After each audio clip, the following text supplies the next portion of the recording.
What is up, 2K crew? It is that time of the week again.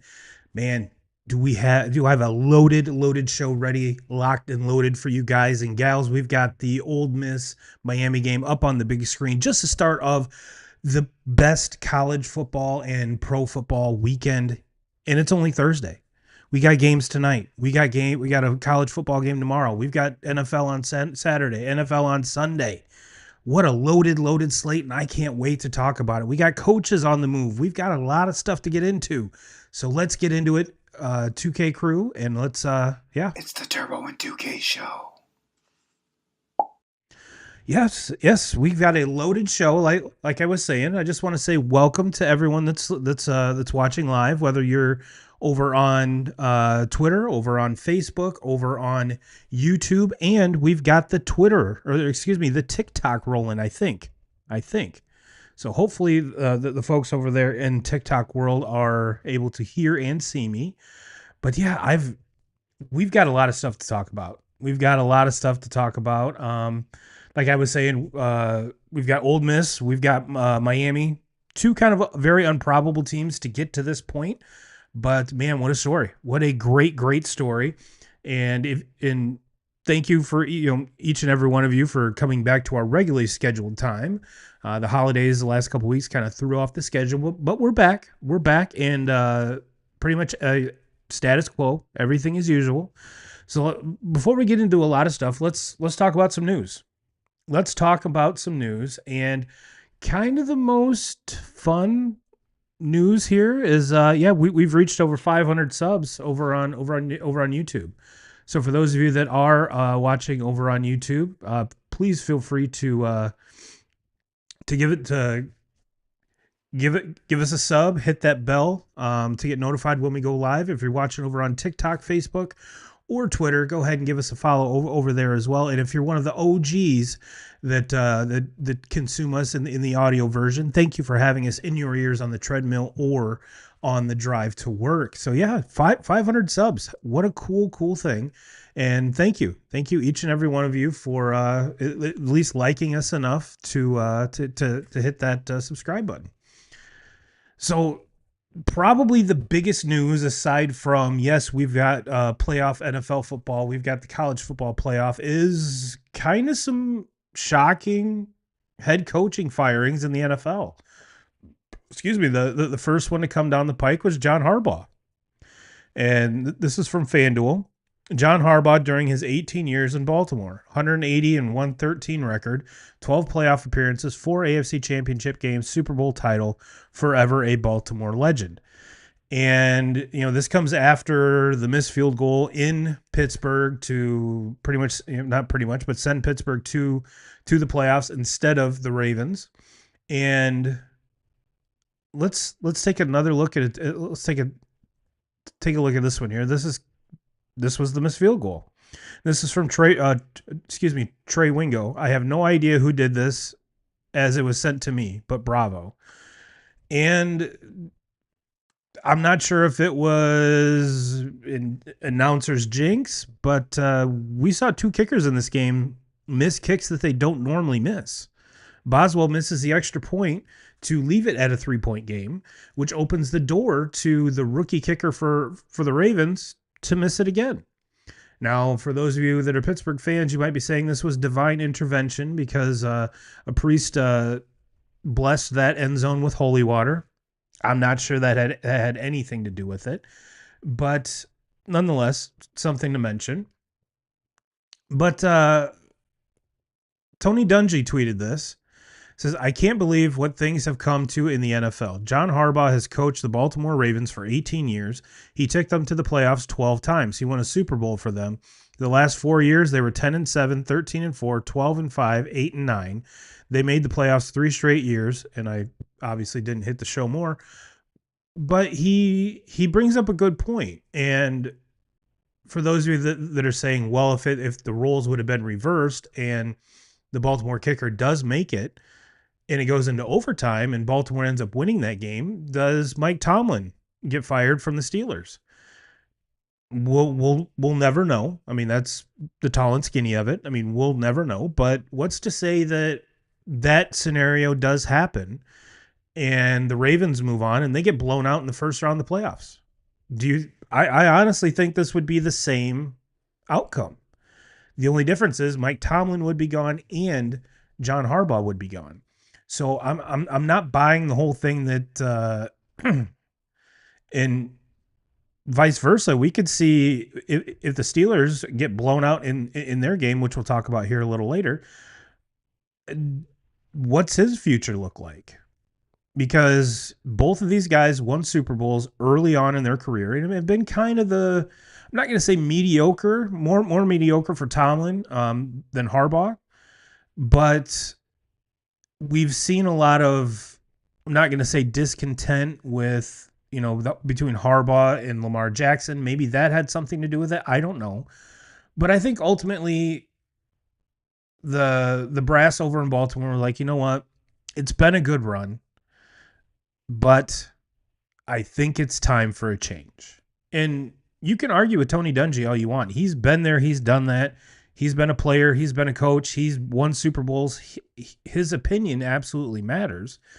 But I think what he's getting at, and what the part of the tweet that I did not hit show all, is that we are in a win now or else kind of environment in all sports environment. I mean, we'll look at, college is the same way, NFL is the same way, any sport is the same way. It seems like the loyalty that these coaches build up over time, if you're not consistently winning, consistently getting to the playoffs, then your welcome kind of runs out.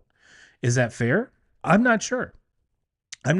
But especially with all the influx of kind of the new kind of, I'm not going to call it a fad, but the new kind of trend in the NFL is hiring prominent offensive coordinators for head coaching jobs. It's like, okay, and we've seen the turnover in Baltimore with both offensive and defensive coordinators.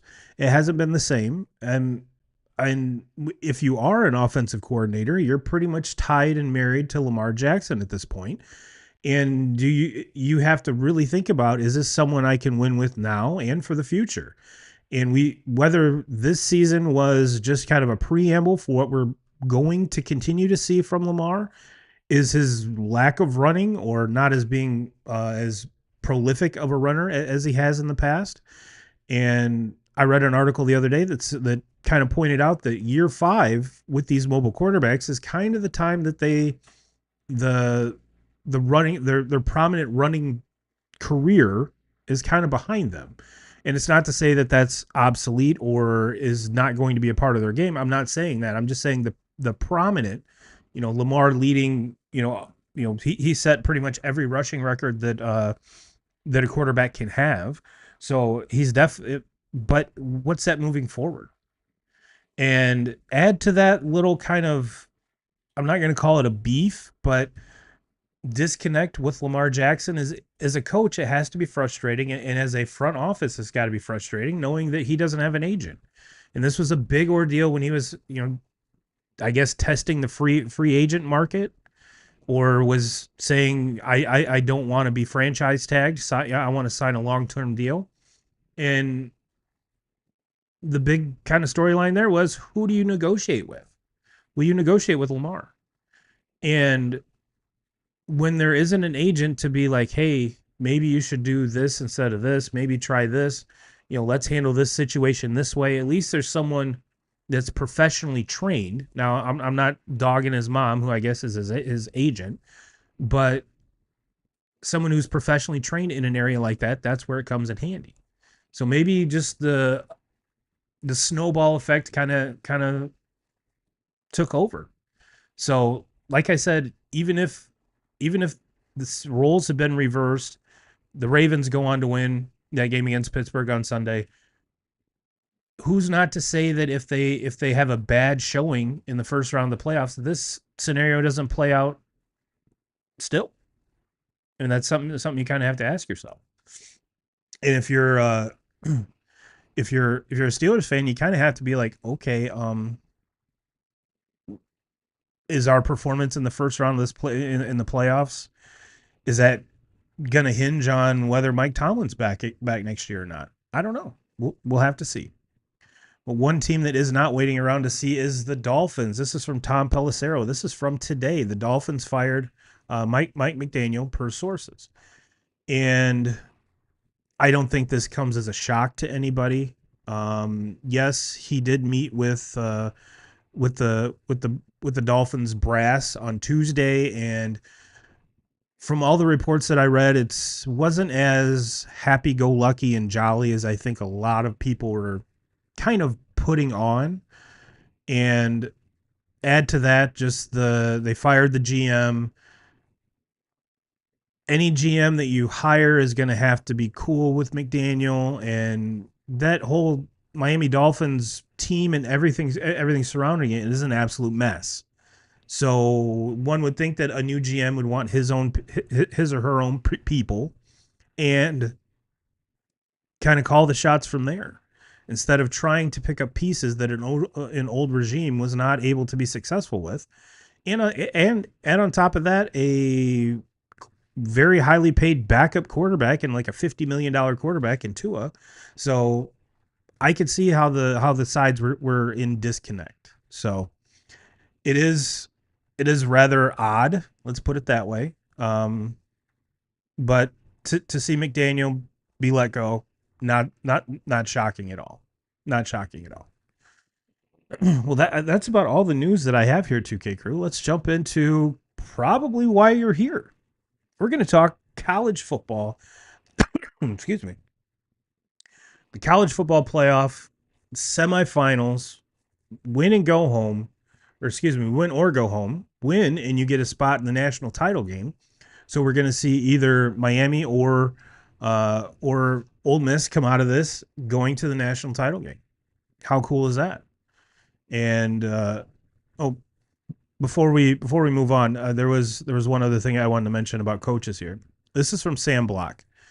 The Patriots were 4-13 last season. Mike Vrabel is 14-3. The Jaguars were 4-3 last season. Liam Cohen is 13-4. The Bears were 5-12 last season. Ben Johnson is 11-6. Coaching matters. So I think that's why you're seeing a lot of these, a lot of coaching changes, just because they want to make sure their team's better, but they're seeing kind of the almost immediate success that some of these guys last year and years previous have had. So I think a lot of organizations, I'm not going to say are trying to, get, catch lightning in a bottle, but essentially, like I said, it's the win now or else type of mentality. So I get it. But tonight, this is from JD Pickle. By the end of tonight, we will either have a team playing for a natty without their head coach they started the year with, or a team playing for a natty in their home stadium in their road unis. College football script throwing gas. JD, you hit the nail right on the head. Right on the head. And if you followed the show for any amount of time, you know how I am absolutely pulling for Ole Miss. And I locked in my bet prior to the game, which we'll get to the pick segment here in a little bit. But yeah, it's the end of the first quarter. Miami's up 3-0. Ole Miss has the ball. This game's going to be awesome. Tomorrow's game is going to be awesome. But it's to me it's more the storyline in this game, because we're talking about an Ole Miss team that is without Lane Kiffin. Lane Kiffin gets a payday from when they beat Georgia. He will get a payday if they win tonight, and will get another payday if they win the national title. And I've been telling you even before the tournament started, is I'm pulling for Ole Miss very badly. Not only is it kind of a big middle finger to Lane Kiffin, but how cool is it that Trinidad Chambliss was last year granted D2 champion at Ferris State, which is kind of local to where I'm at, about 3 hours, 2.5 hours or so away, and he's from Grand Rapids, which is again about an hour, just about 2 hours away. So the local ties are there, but when Lane comes out and says, I have a better chance to win a national championship at LSU than I do at Ole Miss, and Ole Miss not only goes out, I mean, they handled Tulane, which all of us pretty much expected, But then they beat a Georgia team that they were very big underdogs. And the question is like, well, would they be in this position with Lane Kiffin? And ultimately, I do not think they do. I think him leave, it's one of those addition by subtraction type things. And you're getting a team that's more solidified. On top of that, we're also talking about Chambliss and Lacey, the running back, coming back for next year. So you're seeing a lot of these recruits that ultimately I think Lane thought he had the inside to get these guys to go to LSU are staying put. And I think that's absolutely awesome. And we've seen LSU run coaches out of town. And we've seen Lane Kiffin be run out of town too. So how long is this marriage going to last? We'll have to see. We'll have to see. But yes, I'm riding this Ole Miss team wholeheartedly. And then you have a Miami team that the vast majority of folks, myself included, didn't think they deserved to be in the field to begin with. And boy, have they proved all of us wrong. All the Miami haters, all they have done is proved otherwise. They not only deserve to be in the field, but now they're one win away from a national championship. And I think a lot of us are, when it comes to Miami, I don't think we're all extremely comfortable with Carson Beck at the helm. They showed the graphic prior to the game. He's much better his past 6 games.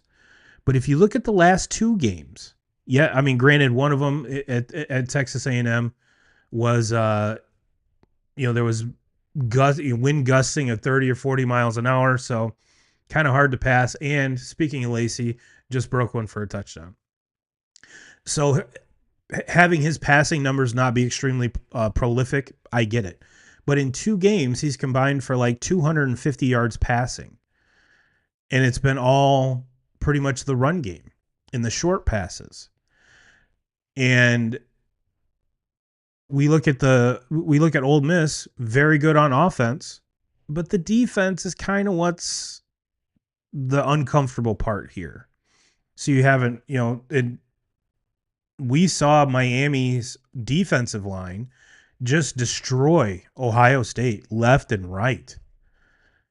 So we've got the 2 strong points, the strong point for each team going at it head to head, and kind of the 2 uncomfortable lines going at it. So this is one of those games, 2K crew, that anything can happen. Anything can happen.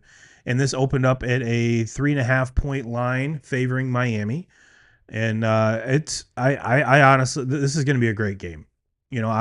We talked last time, and the game that I was most wanting to watch in the last round was Oregon Texas Tech, because I didn't know really what Oregon was going to look like against a defense like Texas Tech.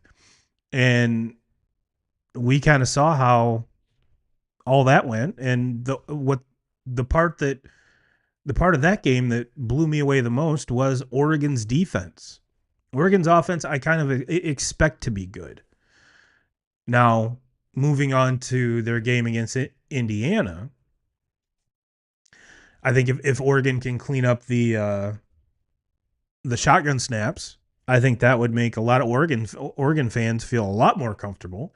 So it seemed like old buddy was chasing the ball around 3 or 4 times because the center couldn't get him the ball in the shotgun. And you look at this Indiana team who just boat raced Alabama from, the first kickoff to the final whistle. It never really was a game. So I'm not saying that, like I said on Thursday, I'm believing in this Indiana team. And we've seen this Oregon Indiana show already this season with Indiana beating Oregon.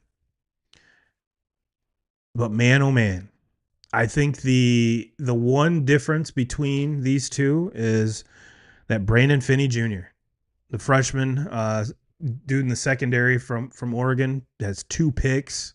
is just electric. And if he can do that against this Indiana team, man, oh man. Man, oh man. And I'm not even going to try to pronounce number 44's name, but that dude was all over the field for Oregon as well. So this is these are the games. This is the reason why the playoffs are so awesome. We get the four hottest teams playing right now, and this is what we all signed up for. I don't think either of these games are going to be a blowout. I mean, both of them opened up or pretty much have been staying at 3.5 point spreads the entire time. So it just goes to show you that these teams are very well matched in both games. In both games. Now, I have a feeling once we get to the championship game, the winner of Oregon Indiana will definitely be favored against either Ole Miss or Miami, and I think it'll be more than a 3.5 point spread. But I think it's going to be a hell of a game. I really do. I really do. And I'm not going to give you my picks quite yet. Not yet. Not yet. Because they're in the paycheck and onion segment, which we'll get to here in a little bit. But let's talk some more college stuff here. Let's talk about transfer portal. Man, there's been some teams that have been active. There's been some teams that haven't. With all of the coaching vacancies, we've seen mass exodus at one school lead to another. And we've seen a lot of movement, a lot of shaking, and I believe there was like 5,000 kids in the transfer portal, which I was listening to Rosillo's podcast, and he had a gentleman on and said that, yeah, there's so many kids in the transfer portal that you could fully field 26 football teams. Let that sink in. There's that many kids in the transfer portal. So let's take a look. So let's get some thoughts on the transfer portal. This is from Clay Travis. 90% of the transfer portal is teams letting guys they overpaid leave for other teams so they can overpay the players the other teams are letting leave. It's just one big musical chairs of mediocrity. And I can kind of see that. The only drawback I will say is that all four of these quarterbacks that are remaining in the playoff are all transfers. All of them. Both of them in the national title game last year. Both transfers. So I wouldn't say it's mediocrity. Because no one would have known who Trinidad Chambliss is if he had not transferred from Ferris to Ole Miss. And I think a lot of us thought Carson Beck was pretty much done after leaving Georgia. And for Mendoza and Moore, both, I mean, Moore has at least been in the Oregon system more than a year. So I kind of have to give him the nod there. But it's kind of I'm not going to say the norm, but it's becoming the norm, which kind of, Rosillo brought up a great question. He said, so are teams just not going to recruit quarterbacks? Which is a great question. Because if you take Arch Manning, for instance, Arch is one of the few that have actually stayed where he initially signed, but you're paying this player a lot of money in hopes that he'll sit behind, a guy 1 or 2 years. And I have a feeling you can sell a lot of these kids on 1 year, but 2, that seems to be where, granted, you're making a lot of money, but on the other hand, you're not putting stuff on film. You're not leading the team. It's not your team. And I could see how some kids that, would view that as, hey, yeah, I'm making all this money here to be a backup, but if I go over here, I can start and make just as much money, if not more. So keeping these young kids in your program is just as difficult, or probably even more difficult, than actually getting people out of the transfer portal.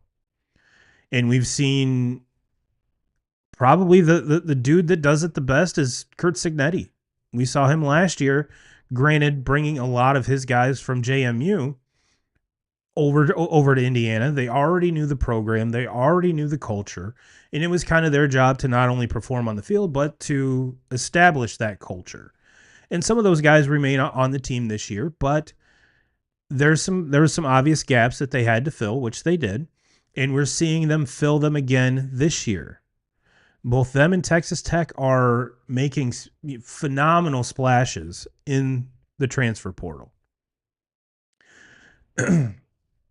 But that leads the question, is this sustainable? Because you would still have to think that even though you're going to the transfer portal to get a starting quarterback, you kind of want some young guys in there too, right? Just to learn, see what they're about. But then again, how much are you paying them? Arch Manning is is getting a lot of money from Texas. He got a lot of money last year to play very, very limited. So it's one of those, I think it's time will tell. And I think a lot of these teams, specifically Indiana and Texas Tech, where they're extremely active in the portal, it's where a lot of teams, well, there's some teams that don't use the portal at all, and we don't see any of them even come close to the playoff. And then there's some that use it to kind of fill holes in their team. And there's some teams that use it just to revamp the whole roster.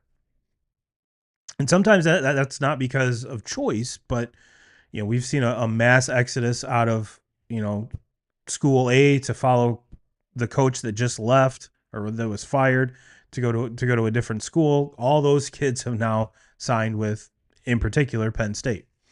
So it is the wild, wild west. It really is. And it begs the question: how much would you rather overpay for one of these veteran quarterbacks, or would you rather? I'm not going to say overpay, but or would you rather highly pay a high school recruit? Prime example is we saw Michigan do this last year with Bryce Underwood, and I'm not sure the juice was worth the squeeze at that point. But then again, you could totally say that was on the coaching staff. So I'm not calling Bryce a bust by any means, but it's something to keep an eye on. Because if he has kind of another stinker year like he did this year, is Michigan going to pony up all that money for him to come back? I don't think so. Let's take another look here. Here's another opinion. This is from Aaron Taylor. He says, honestly, I'm here for the portal chaos. Player swap, staff swap, wife swap, I don't care. The crazier it gets, the faster we finally get some damn rules that make sense and protect whatever integrity our sport has left. And I'm pretty sure a lot of us are behind Aaron on this, because it is, we hear the term the wild, wild west be thrown around a lot when it comes to people describing the transfer portal and NIL just in particular. They were supposed to have a $20 million pretty much salary cap for athletics. That no one's doing that. All of these NIL deals were supposed to be approved by a board, or at least someone, to make sure that it's legit. That's not happening. So if you're going to make these rules, who's going to enforce them? I don't know. Not me. Are you guys? There's a lot of people saying that Coach Saban should do it. He'd be fantastic at it, but if you're him, would you want all that headache? No, not one bit. I've got one more here talking about the transfer portal. This is from Tattoo Baker. Breaking: Texas mascot Bevo plans to enter the NCAA transfer portal at Pete Thamel reports. This is a joke, of course. Quote, price of beef has gone up. My NIL check has not. Unquote. Hashtag horns. That was just funny. Figured I'd throw that in there. Big shout out to Tattoo Baker. So yeah, we've got all of this going on, and then to kind of put a bow on it, the running back from Oregon just said, you know what? I'm not playing for the rest of the playoffs. I'm going into the transfer portal too. Seriously. Your team's one win away from going to a national championship game, and you're entering the transfer portal. That kind of blows my mind. Man, Tony is a beast. Tony is a beast. Small guy, but damn, is he good. Damn, is he good. Let's get to our power rankings. This is Turbo's power rankings, the top 5 teams in the NFL. And we kind of, I mean, last week's slate, it was okay, I guess. But if you join the show, join the show on Thursday, I'll just throw these up there because nothing's changed. I got Bills 5, Pats 4, Texans 3, Niners 2, Seahawks 1. Not a single outcome of Sunday's games made me think any otherwise of any of the teams that I had in the top 5. Not a single one. You could say, well, this team won, this team lost. I really don't care because we didn't. And it's hard to tell who's good just based on last week because we don't know who did the starters play, and if they did, how long. No, aside from maybe 3 games, no one gave a shit about week 18. So I'm not putting. What I'm saying is I didn't put any stock into Sunday's game to influence any of my thoughts on my top 5. So again, Bills 5, Pats 4, Texans 3, Niners 2, Seahawks 1. And I think you could say that it's kind of the power ranking as to which teams no one wants to play in the playoffs, which we'll get to the playoffs here in a little bit. All right, picks time. I told you we'd get to the picks. I told you. We got Miami. Looks like they're first and goal. But yeah, this is what I call the paycheck and onions. It's my pick segment. And if you're unfamiliar with this, I give you 3 games to sprinkle on, and then I give you a paycheck pick, which is the most confident pick that I have, aka bet your paycheck. Do not do that. That is not betting advice. And then we have my onions pick, which is the ballsiest pick of the week. And all of these lines were found on FanDuel, hashtags not sponsored, would love to be sponsored. But let's I put this one up here because the game's going on. Ole Miss, give me the 3.5. And if we're talking actual bets, I took the money line. I don't need no damn points. Give me the money line. But you're going to see a lot of these spreads are very close. Even looking back at my little notebook here, there's a lot of the picks that we've done in the last few weeks that have been 7, 9, 10, none. It's either 3.5 or 1.5. So that means playoffs are on. Playoffs are good, and we've got good teams going against good teams. And yep, Miami takes the lead. Just scored a touchdown. So yeah, the first sprinkle, Ole Miss 3.5. Give me those points, and like I said, if I'm actually betting, which I did, take the money line. Take the money line. Next one, Bears, Packers at Bears. This one's been going back and forth. And as of yesterday, when I was putting this list together, the Bears were 1.5 point dogs. So basically a coin flip. And again, in actuality, take the money line. Don't mess with the 1.5. But yeah, regardless, give me the Bears. Give me the Bears at home against the Packers.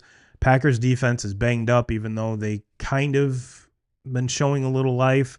How rusty is Jordan Love? I don't know. It's been 2.5, 3 weeks since we've seen him on the field. And just how healthy. It seems like this Packers team limped into the playoffs.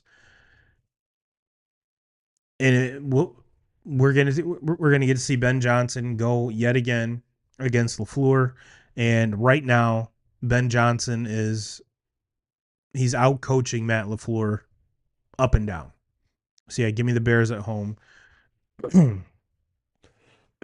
Excuse me. Next sprinkle. Bills. Bills at Jags. This is a tricky one. This is a tricky one. And basically, I'm going with the Bills because of Josh Allen. Trevor Lawrence has played better down the stretch. This whole Jaguars team has played better down the stretch. The defense is legit. The rushing attack is legit. And the Bills' defense is terrible. But I think when it comes down to it, give me the Bills and Josh Allen in the playoffs. Which I do have a little side note once we look at the games, game by game. Yeah, last sprinkle, give me the Bills -1.5. Paycheck pick of the week. Chargers at Pats. Give me the Pats -3.5. This Chargers team is beat up. It's a good story. Jim Harbaugh's done amazing things with that team. I love Justin Herbert, but the offensive line is just not good. And Herbert with a broken hand. Give me the Pats -3.5. Give me the Pats -3.5. And lastly, the Onions pick. Oregon over Indiana. Give me Oregon and the points +3.5. There was a lot of people when this, prior to the bracket being released, myself included, thought Oregon was one of the 3 best teams in the country, only behind Ohio State and Indiana. And there's something about this Oregon team, just the ease at which they do things. Whereas Indiana, even though they're good, they just seem to grind everything out, which is not a bad thing. And we could be seeing possibly the top 1 and 2 picks in the NFL draft going, and more. And yeah. So yet another storyline there. Mendoza. There we go. So there's a lot. There's obviously a lot riding on this game, but there's a lot of storylines within this game that I am super excited to kind of watch unfold. Just kind of watch unfold.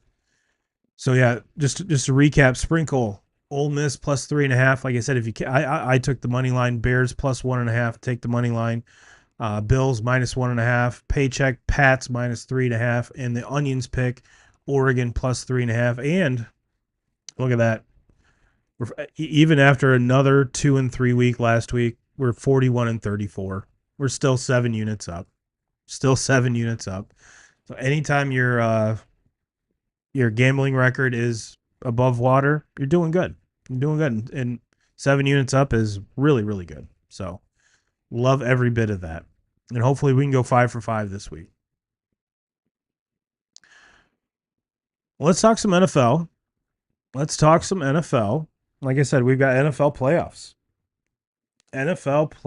We've got tomorrow. We've got Sunday. We've got games on every single imaginable fucking source. Do we really need this many platforms to watch a game? And let's be honest. This is kind of ridiculous. Let's see. We've got on the AFC side, we've got Steelers at Texans, Jags at Bills, Pats at Chargers. Just kind of weird to see a 2 seed at a 7 seed. That shouldn't be right. On the other side, we've got Panthers at Rams, Eagles at Niners, that's not. So Green Bay is favored by 1.5 still. So let's see here. The Texans are at the Steelers, excuse me. Bills are at the Jags, and the Chargers are at the Patriots. I'm an idiot. And the Rams are at the Panthers. The Niners are at the Eagles, and the Packers are at the Bears. Yep. I'm not sure being dyslexic has anything to do with mixing things up from top and bottom, but that's what happened. But you know what? We'll roll with it. We'll start on the AFC side. Now, granted, this is that situation we talked about, if the Ravens would have won rather than the Steelers, the Ravens would be hosting the Texans. And like the power ranking said, I don't think any team in this field wants to see that Texans defense. The Texans offense is playing better and better. Steelers defense is playing okay, and it seems like Aaron Rodgers has turned back the clock a couple years, because some of the throws in that Ravens game were vintage Aaron Rodgers. And they get DK back, which is a huge addition, because we saw the week prior, when on his first week of suspension, how kind of inept that offense was without him. So yeah, it's Houston's favored by 3, and yeah, I think Houston dismantles the Steelers, even at Acrisure Stadium, Heinz Field, whatever you want to call it. Bills at Jags. Take a peek at this. This is from BR Betting. The Bills haven't won a playoff game in 33 years. Does the streak come to an end this weekend? They're 0-8 on the road since 1993. Doesn't seem possible since Josh Allen is Josh Allen. But if you look at when they've had to go on the road, they've had to go to Arrowhead. And even though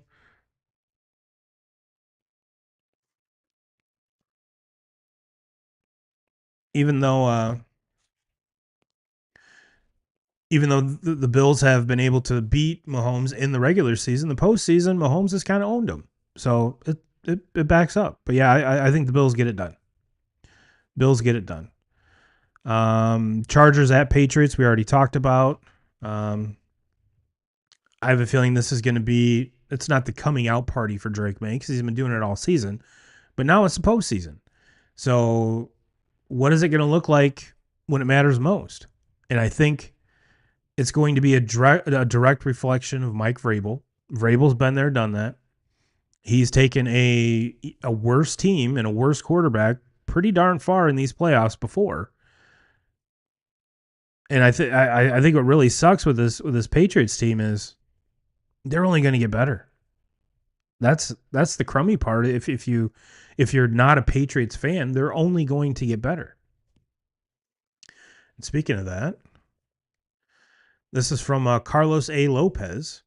The New England Patriots had the greatest quarterback of all time, won 6 Super Bowls, bottomed out for multiple seasons, drafted another superstar quarterback, and reclaimed the AFC East, all before the Miami Dolphins won a playoff game. I'm not lying. No, Carlos, you're not. You're not. You're not lying at all. Not at all. So let's jump over to the NFC. Rams at Panthers. I think the Rams are getting healthier. I think this is going to be, the Rams are 10.5-point favorites. So which I have a very good feeling this is one of those games that the vast majority of the money is going to be on the Rams, even though it's by far the largest spread on the board. The only other one that isn't, we've got 1, 2 that are 1.5, a 3, 3.5, 10.5, and a 5.5. So yeah, I think the Rams roll pretty easy on this one. Niners at Eagles. This is one that the Eagles defense has been playing better. The Niners offense is awesome. Niners defense can't stop anybody, but yet the Eagles offense isn't great. Isn't great. So if I had to pick one of these, I'm going Kyle Shanahan in the Niners. And we already talked about Bears Packers. Give me the Bears on that one.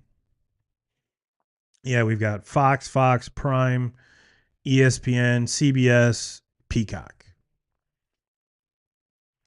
With no YouTube or anything like that. No Apple TV. Come on now. Come on. And of course, the Broncos and the Seahawks have the 1 seed and have the week off. And I did want to, I got a couple more things here that I wanted to get to. What is this one?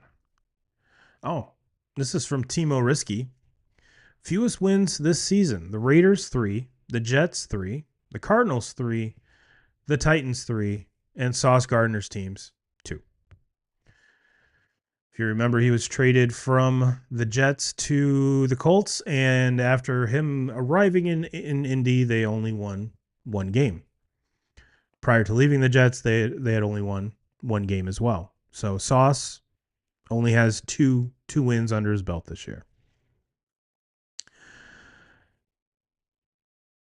But one of the things that a lot of people have kind of reached out to me and wanted my opinion on was the Lions, and we hit on it a couple weeks ago, after they missed the playoffs, and I was vehemently saying Detroit needs to calm down.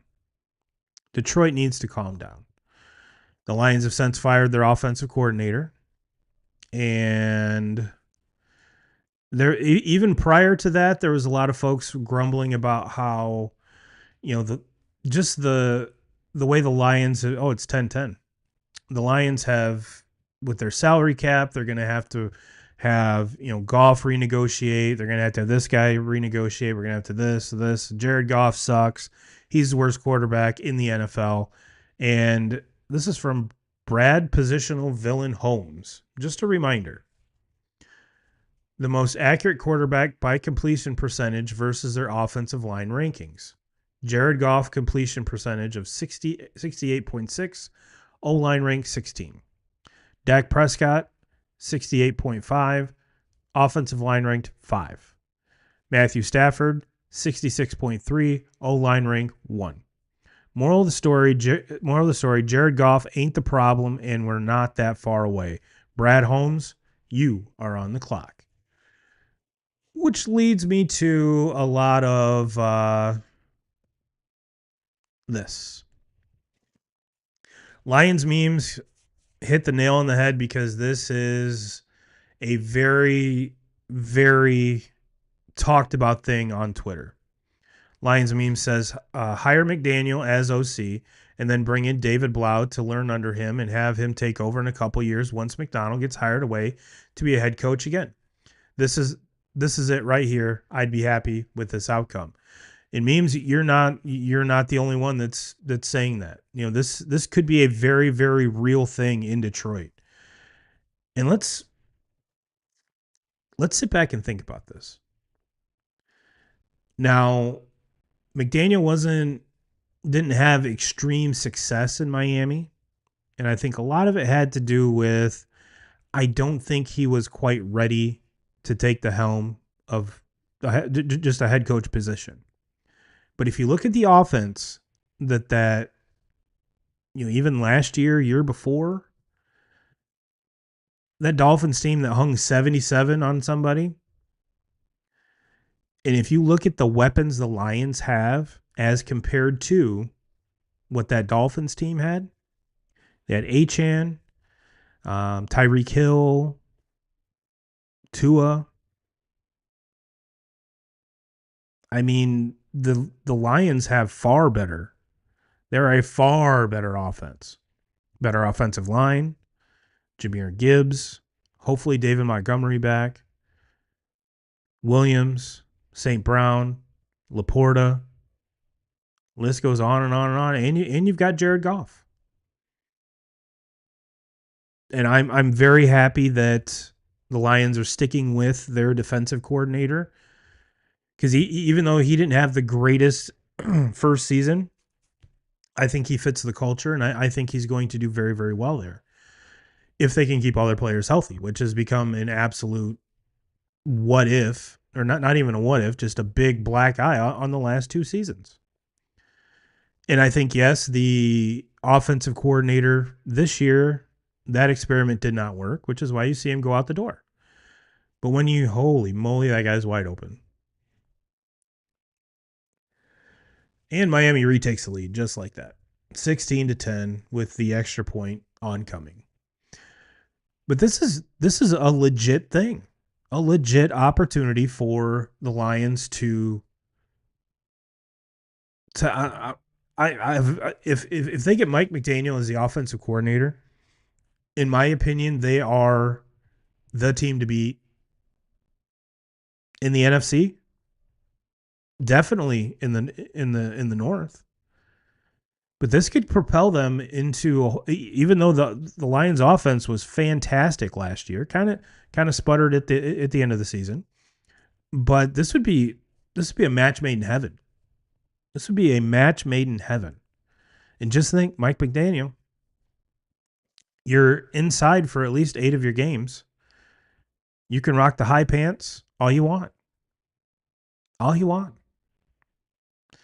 So yeah, it's definitely it's been a talking point on Twitter, whether it happens or not, whether we even know if Mike McDaniel wants to be an offensive coordinator.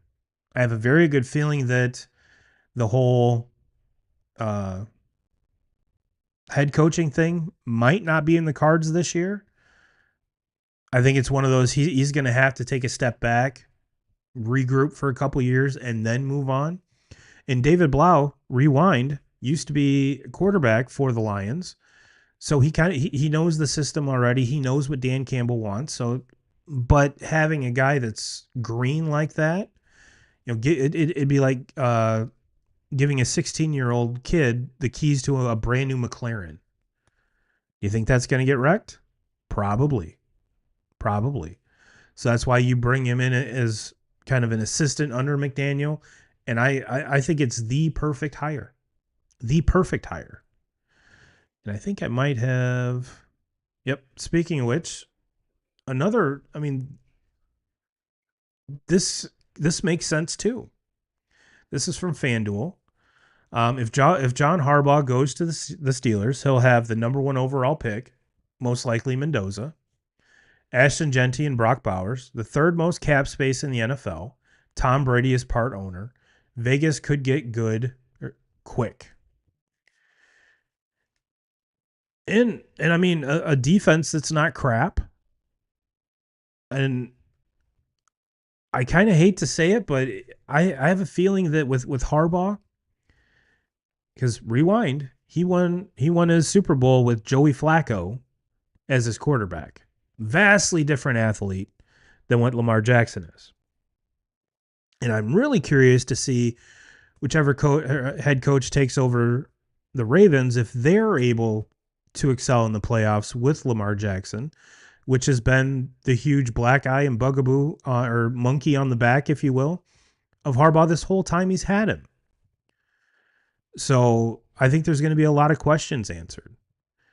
Now there's a lot of people. Now if you're Harbaugh, yes, those points brought up by FanDuel are very good selling points for Las Vegas. But that Vegas team has been bad, even going back to prior to the move to Vegas.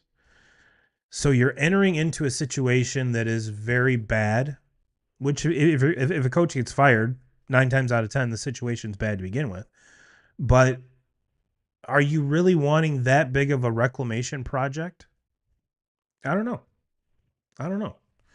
So it's going to be interesting to see not only where Harbaugh goes, but who do they get to replace him? And they're the list of the coaches that I read off that went took their team from garbage to good this year. Those were all big name hires. Those were thought of as home runs. Harbaugh, yeah, home run. McDaniel, not so much. Mike McCarthy, I don't know. I don't know. There really is. Harbaugh is the belle of the ball right now, and he said he's not taking any head coaching interviews until next week. Which, I mean, I don't blame him. Take a week off. Go with your family. Have fun. You haven't been unemployed in quite a while. And kind of to that fact, this is the first time in NFL history that Jim Harbaugh has been an NFL coach where John has not. Kind of, but there's still a Harbaugh in the NFL. Still a Harbaugh in the NFL. Well, 2K crew, I think that's all I have for you guys and girls. Hopefully, let me check on the what we got going over here. Yeah, we've still got people over on TikTok. What's up? What's up? All right. Well, I think I'm going to get out of here so I can get home and I can enjoy the rest of this Miami game, which is fireworks already. Love every bit of it. So yeah, everyone have a great week. And as where our systems go on Thursdays from now on, at least until another holiday, then we'll deal with it as it comes. But yeah, everyone, thanks for watching live. I will see you all next week. And as always, Jim Rome, we're coming for you.